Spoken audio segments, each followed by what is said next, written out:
사랑하는 성도 여러분, 2026년 새해 첫 주일 예배에 오신 모든 분을 주님의 이름으로 환영하고 축복합니다. 오늘은 특히 우리 찬양교회 37주년 창립 주일이기도 한데 여기에 이르기까지 우리를 도우신 하나님께서 올 한 해에도 우리와 신실하게 동행하실 줄로 믿습니다. 이 복된 날 주시는 말씀 같이 보실까요? 사무엘상 7장 1절에서 12절입니다. 사무엘상 7장 1절에서 12절, 우리 한 절씩 교독식으로 읽겠습니다. 기럇 여아림 사람들이 와서 주님의 궤를 옮겨 언덕 위에 있는 아비나답의 집에 들여놓고 그의 아들 엘리야사를 거룩히 구별해 세워서 주님의 궤를 지키게 하였다. 궤가 기럇 여아림에 머문 날로부터 약 20해 동안 오랜 세월이 지났다. 그 기간에 이스라엘의 온 족속은 주님을 사모하였다. 사무엘이 이스라엘 온 족속에게 말하였다. 여러분이 온전한 마음으로 주님께 돌아오려거든 이방의 신들과 아스타롯 여신상들을 없애버리고 주님께만 마음을 두고 그분만을 섬기십시오. 그러면 주님께서 여러분을 블레셋 사람의 손에서 건져주실 것입니다. 이 말을 듣고 이스라엘 자손이 바알과 아스타롯 신상들을 없애버리고 주님만을 섬겼다. 그때 사무엘이 이스라엘 사람들을 모두 미스바로 모이게 하였다. 그들의 죄를 용서하여 달라고 주님께 기도를 드리려는 것이었다. 그들은 미스바에 모여서 물을 길어다가 그것을 제물로 삼아 주님 앞에 쏟아붓고 그날 종일 금식하였다. 그리고 거기에서 우리가 주님을 거역하여 죄를 지었습니다 하고 고백하였다. 미스바는 사무엘이 이스라엘 자손 사이의 다툼을 중재하던 곳이다. 이스라엘 자손이 미스바에 모였다는 소식이 블레셋 사람에게 들어가니 블레셋 통치자들이 이스라엘을 치려고 올라왔다. 이스라엘 자손은 그 소식을 듣고 블레셋 사람들을 두려워하였다. 그들이 사무엘에게 가서 주 우리의 하나님이 우리를 블레셋 사람의 손에서 건져내 두시도록 쉬지 말고 기도하여 주시기를 바랍니다 하고 간청하였다. 사무엘이 젖 먹는 어린 양을 한 마리 가져다가 주님께 온전한 번제물로 바치고 이스라엘을 구원하여 달라고 주님께 부르짖으니 주님께서 그의 기도를 들어주셨다.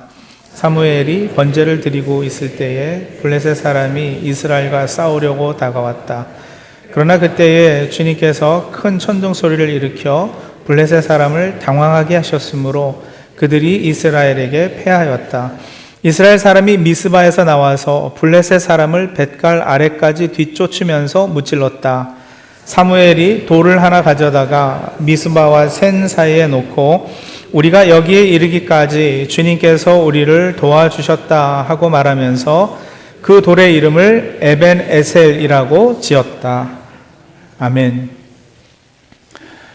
새해에는 다짐도 많고 결심도 많지요. 그런데 여러분, 결심과 더불어서 제일 빨리 찾아오는 게 뭔지 아십니까? 망각입니다. 올해는 진짜 좀 다르게 살아봐야지 하면서 New Year's Resolution을 만들어 놓고는 작심삼일이라고 그러잖아요. 며칠 지나지 않아서 내가 뭘 결심했지? 그러시지 않으시나요? 제가 들은 이야기 하나 있는데요. 어떤 아주머니가 미장원에 가서 오늘 정말 중요한 일이 있으니까 30분 안에 빨리 머리 해주세요 그랬어요. 그래서 이제 미장원 원장님이 아유 이왕 오신 김에 파마하세요. 훨씬 예뻐져요. 그 예뻐진다는 말에 이제 솔깃해가지고 그래요? 그러면 오랜만에 파마나 할까 하고는 3시간에 걸려가지고 머리를 말았답니다. 그리고 집에 왔는데 이 온 집안 공기가 막 살벌한 거예요. 왔냐고 이렇게 눈길도 주지 않고 막. 이 아주머니요, 자기 딸 결혼식을 나중에 비디오로 봤다고 합니다. 아주 남 얘기 같지만은 않잖아요. 여러분, 우리가 사소한 것도 그렇지만 때로는 딸 결혼식 이상가는 정말 중요한 것도 잘 잊습니다. 특히 하나님의 은혜를 잘 잊어요.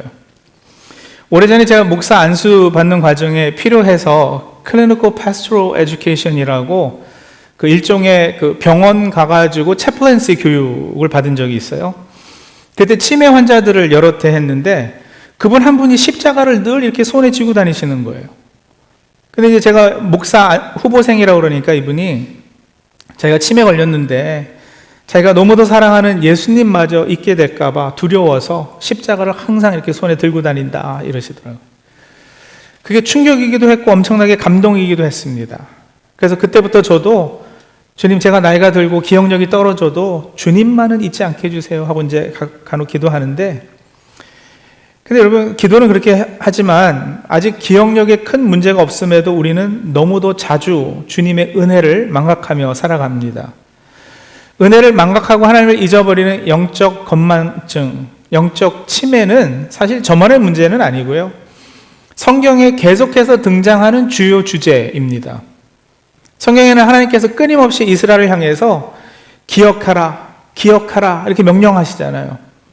기억하라고 명령한다는 것은 이 망각이라는 것, 잊어버림이 자연스러운 노화 현상만이 아니라 어떤 면에서는 의도적인 외면이라는 말이기도 합니다. 오늘 본문이 사실 그 이야기를 담고 있어요. 특히 우리 봉독한 12절에 보시면 다 아시는 이야기죠. 사무엘이 돌을 하나 가져다가 돌의 이름을 뭐라고요? 에벤에셀이라고 그랬다고요. 예, 비석을 세우는 장면이에요. 여러분, 왜 돌을 세울까요? 기억하기 위해서요. 예. 기념비를 왜 세우겠어요? 자꾸 잊어버리기 때문에 그러죠.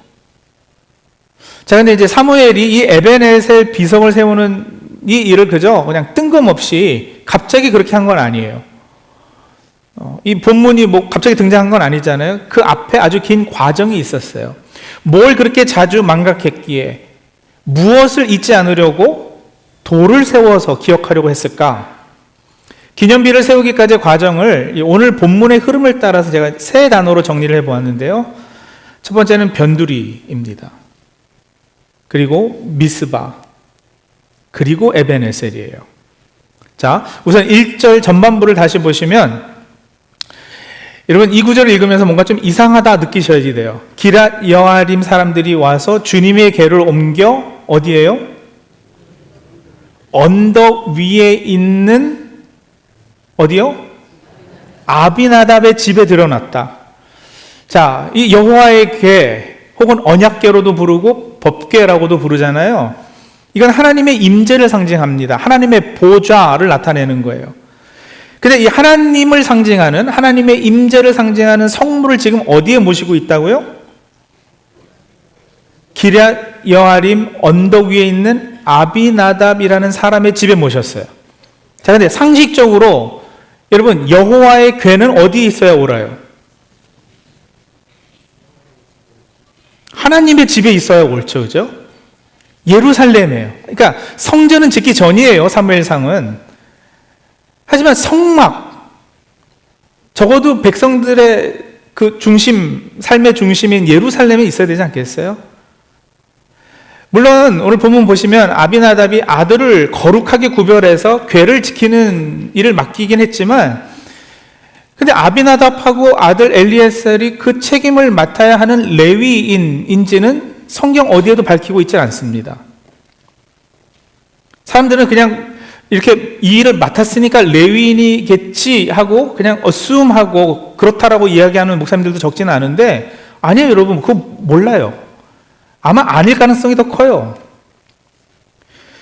그렇게 무려 20년 동안이나 여호와의 궤는 이스라엘의 한 구석, 변두리에 처박혀 있었던 거예요.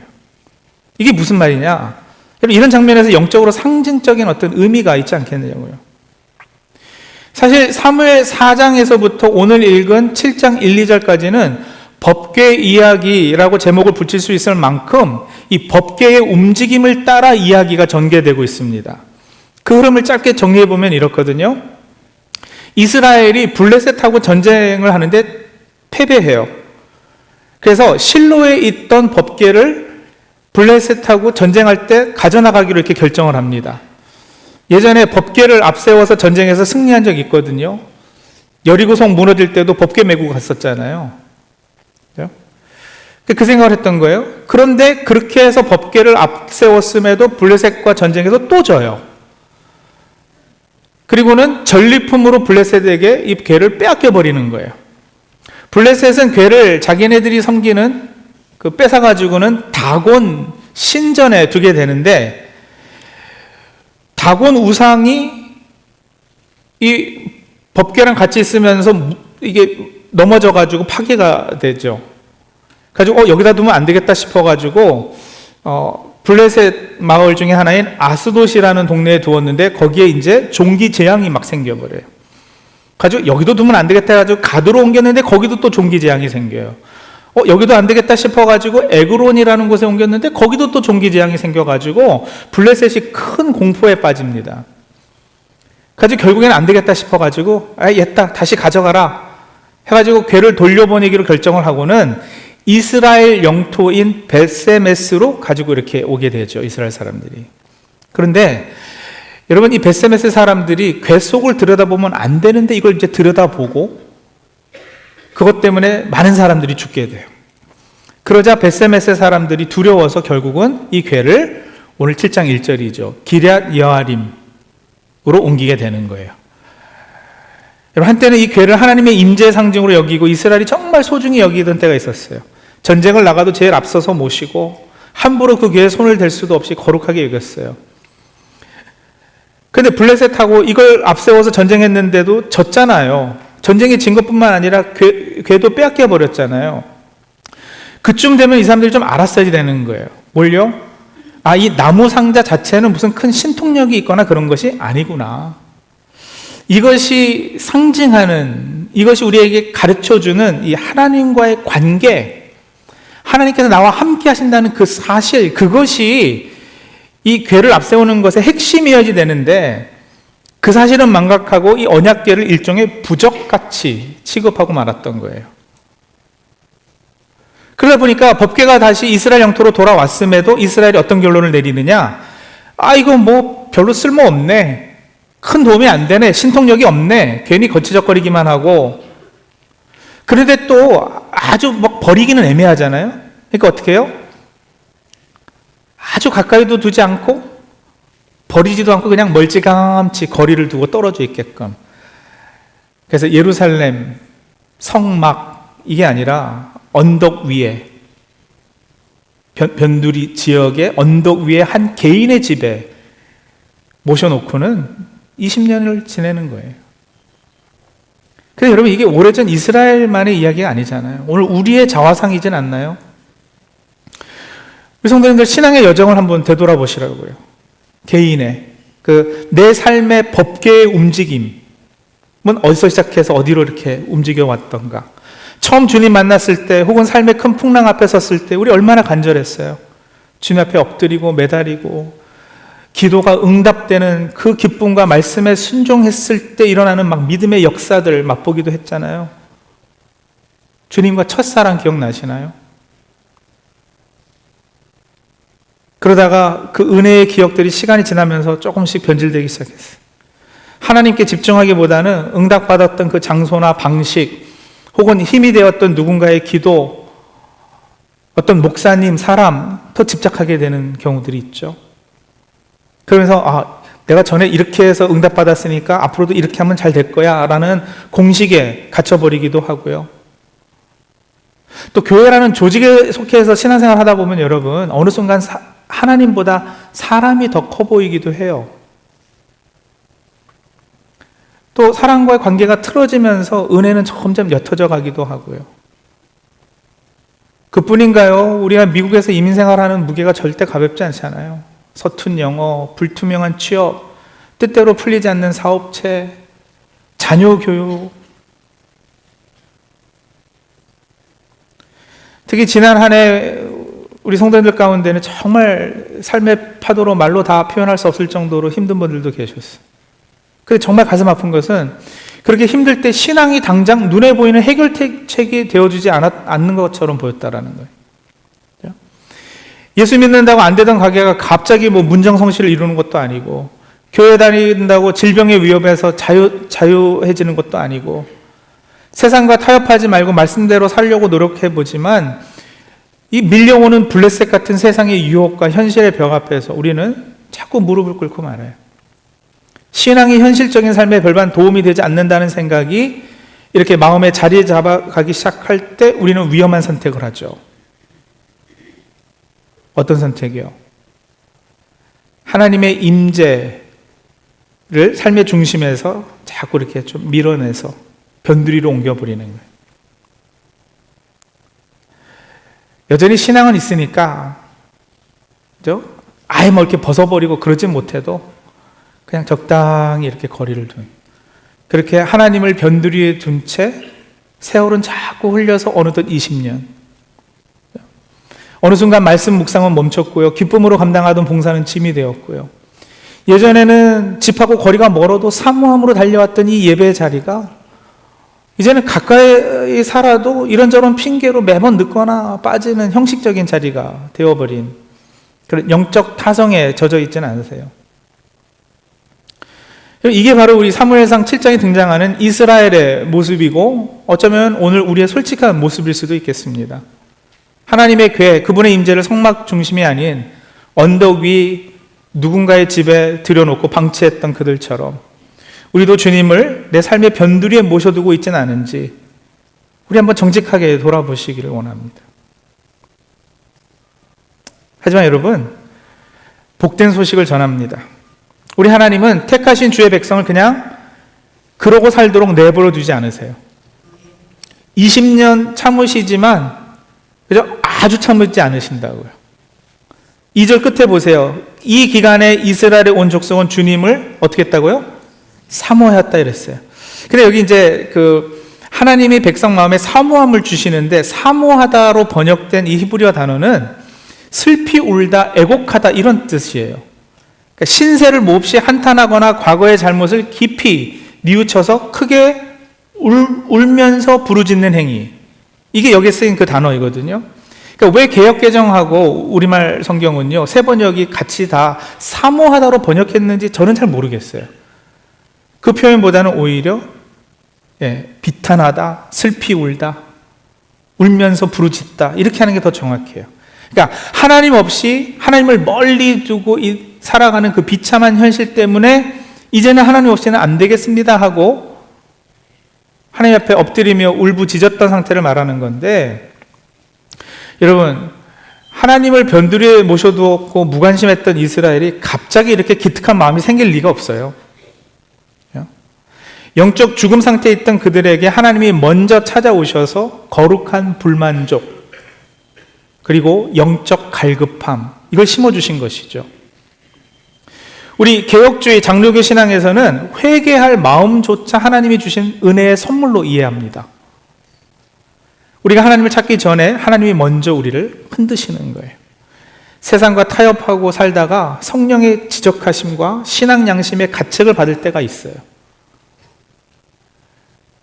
그때 자기 자신에게 굉장히 실망하죠. 자기 모습이 한탄스러워지고요. 그래서 여러분, 그게 은혜라고요.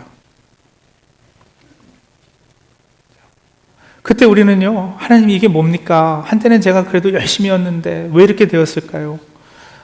한때는 십자가만 생각해도 눈물이 주르륵 흐르고 그랬는데 이제는 너무 멀리 떠나온 것 같습니다. 주님, 다시 돌아가고 싶습니다.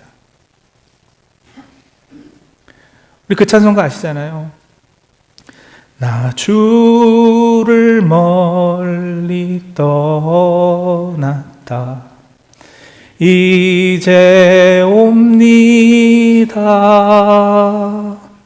나 뉘우치는 눈물로 주여 옵니다. 나 이제 왔으니 내 집을 찾아 주여 나를 받으사 맞아 주소서.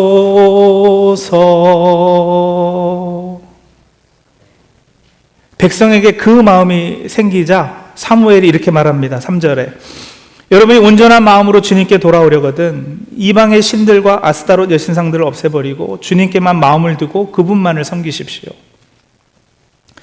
여러분, 하나님의 궤가 변두리로 밀려나 있다는 것은 결국 다른 우상이 우리 삶의 중심에 자리 잡고 있다는 말이에요.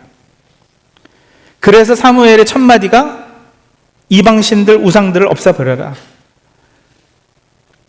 그러고는 사무엘이 백성을 이 미스바로 모이게끔 한 거예요. 죄를 용서해 달라고 주님께 기도하려고요. 6절 보세요. 미스바에 모여서 물을 길어다가 그것을 제물로 삼아 주님 앞에 쏟아붓고 그날 종일 금식하였다. 그리고 거기에서 우리가 주님을 거역하여 죄를 지었습니다 하고 고백하였다. 뭐 하는 거예요? 마음의 방향을 다시 중심으로 돌리는 예배이죠. 물을 붓는다는 행위는 마음을 주님 앞에 쏟아놓는 상징이거든요.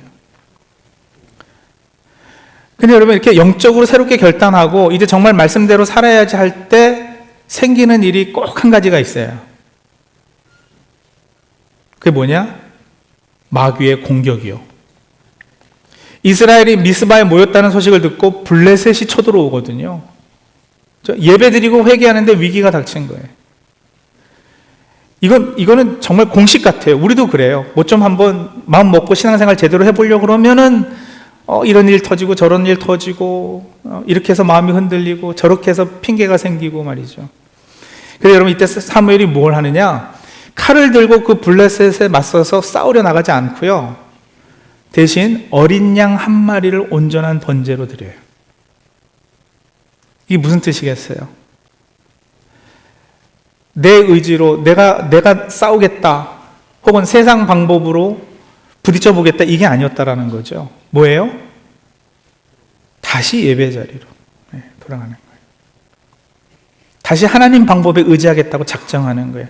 그랬을 때 하나님께서 큰 천둥 소리를 일으켜서 블레셋을 당황하게 하셨고 이스라엘은 대승을 거두게 됩니다.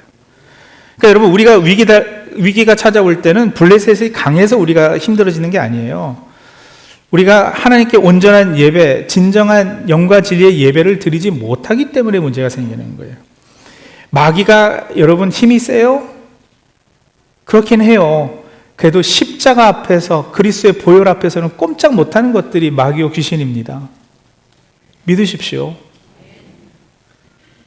그 유혹이 아무리 강한 것 같아도 여러분, 우리가 온전히 예배 자리에 돌아오면은 우리가 싸울 수 없는 전쟁을 하나님께서 대신 싸워주시는 줄로 믿습니다.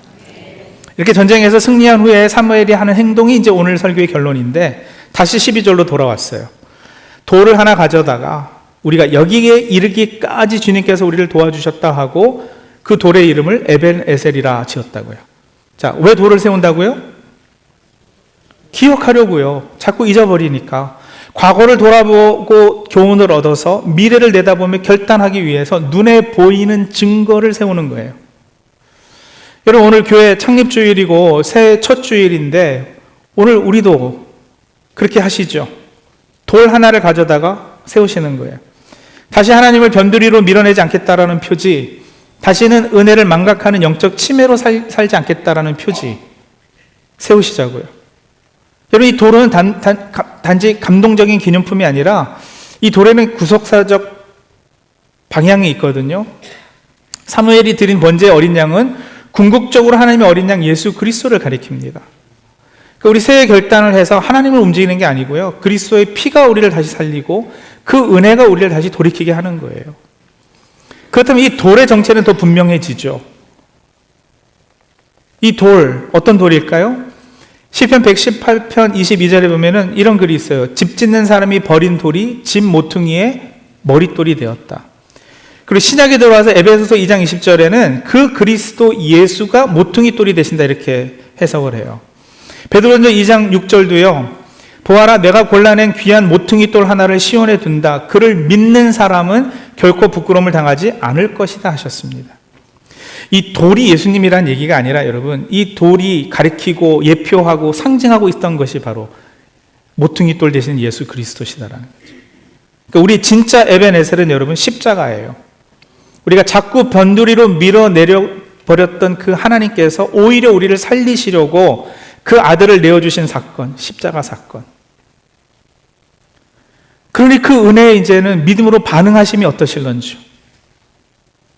오늘 이 예배를 통해 무엇보다 여러분, 그래서 첫째, 내 삶의 변두리 신앙을 한 가지 이렇게 꼭 찾아내세요. 그냥 설교 듣고 뭐 또 이러고 가지 마시고요. 내가 하나님을 변두리로 밀어내는 방식이 뭐였던가? 어떤 분은 시간이 우상인 분이 계셔요. 그렇죠? 바쁘면 예배도 기도도 다 변두리가 되고 맙니다. 어떤 분에게는 자녀가 우상인 분들이 있어요. 자녀를 위해서라면 말씀도 저버려요. 예배도 뒷전으로 물러나요. 어떤 분은 인정과 성취가 우상인 분도 있어요. 성공을 위해서 하나님을 도구로 사용하는. 그러니까 여러분 오늘 집에 가서는 딱 한 가지를 적으셔요. 내가 하나님을 밀어내는 방식, 이게 뭘까?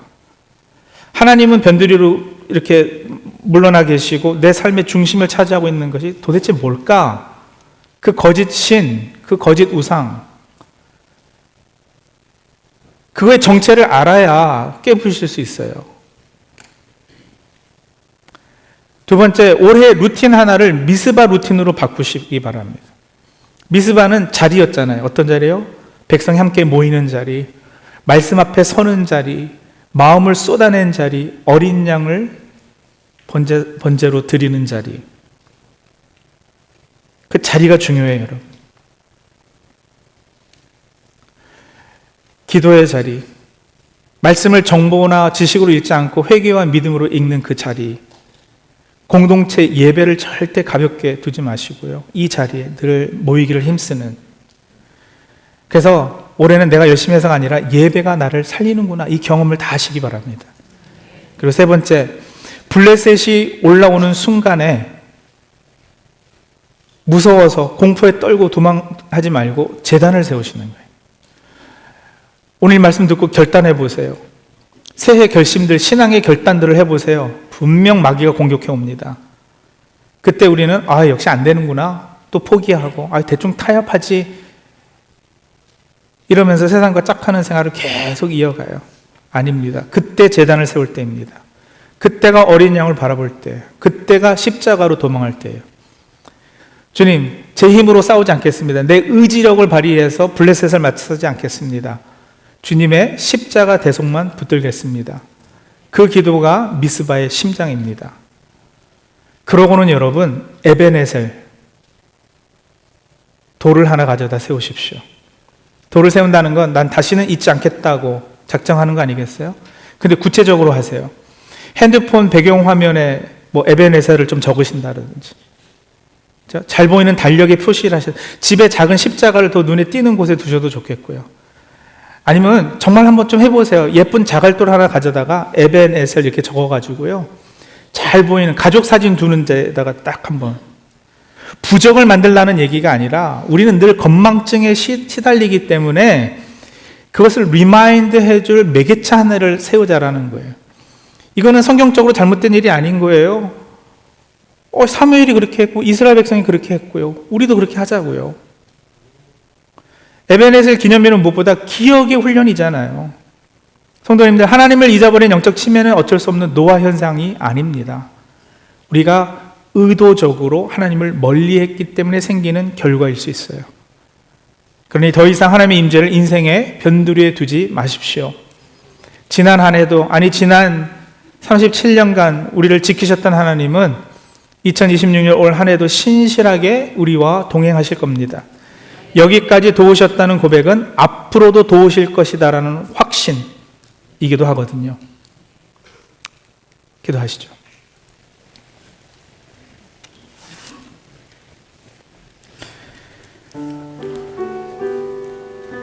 우리 지난날 하나님을 내 삶의 변두리로 밀어내고 영적 치매와 망각 속에서 살았던 죄를 우리 솔직히 고백하고 회개하고요.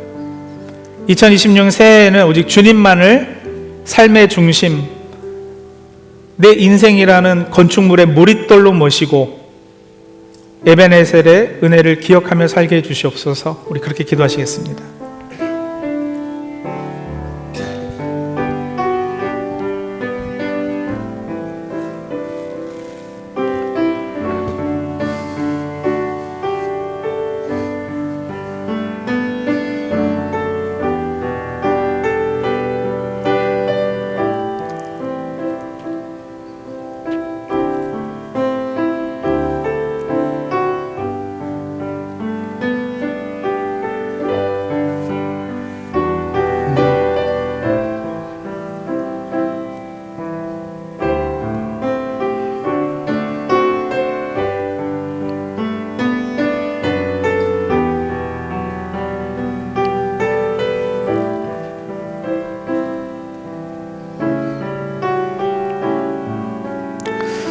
주님, 오늘 말씀으로 우리를 깨우시니 감사합니다. 우리가 자주 주님의 은혜를 잊고 주님을 삶의 변두리에 두었던 죄를 용서해 주시옵소서. 여기까지 도우신 주님의 손길을 다시 기억하게 하시고 이 예배가 우리의 마음 방향을 주님께로 돌리는 미스바가 되게 하여 주시옵소서. 올 한 해도 십자가를 우리의 진짜 에베네셀로 붙들게 하시고 어떤 순간에도 주님께로만 도망하는, 십자가만 피난처로 삼는 우리 모두 다 되게 도와 주시옵소서. 예수님의 이름으로 기도합니다. 아멘.